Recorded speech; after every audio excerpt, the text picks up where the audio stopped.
হরে কৃষ্ণ।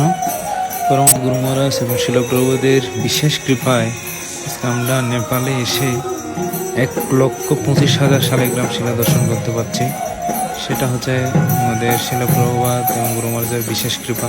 কেননা অনেক সৌভাগ্যের ফলে এই শালিগ্রাম শিলা দর্শন করা যায়।